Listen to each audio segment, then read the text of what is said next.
अव्वल हमद सना इलाई ओ अव्वल हमद सना इलाई ते जो मालक हर हर दा उसदा नाम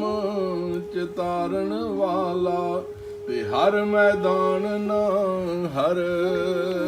दा ते काम तमाम मुयसर आंदे काम तमाम मुयसर आंदे नाम ओदा चित दरिया रहमू सुके सावे करदा ते कैरू साड़े हरियां ते सो असल चूंकि यकदम सो गया तो मैनू याद नहीं आ रहा मैं केड़ा शेर कभी माशाल्लाह बहुत जबरदस्त माशाल्लाह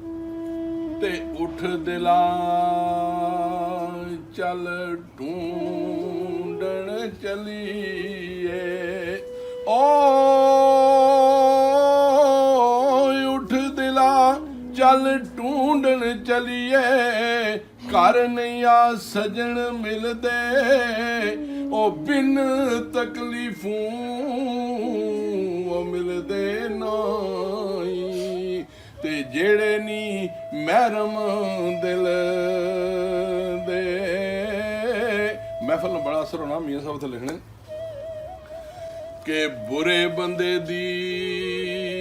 यारी में ओ बुरे बंदे दी यारी में बुरे बंदे दी यारी में जिवें दुकान लोहारा पावें कपड़े छंड छंड बईए ते छिड़कां पैण हज़ारां ते चंगे बंदे दी यारी में चंगे बंदे दी यारी में जिवें दुकान अतहारा सौदा लइए पवें ना लइए भुले आण हज़ारां ते यारी दा अंग पालण औखा दोस्ती तो बड़ा औखा काम नहीं सौखा नहीं है आप फरमाते हैं कि यारी दा अंग पालण औखा ओ यारी दा अंग पालण औखा ते जिवें सूतर दी हट्टी एक खिंची जावे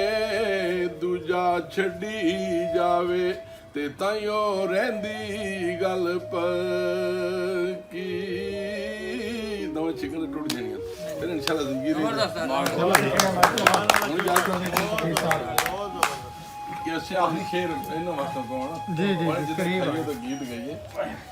ਕਿ ਸਦਾ ਬਹਾਰ ਦੇਵੀ ਇਸ ਬਾਗੇ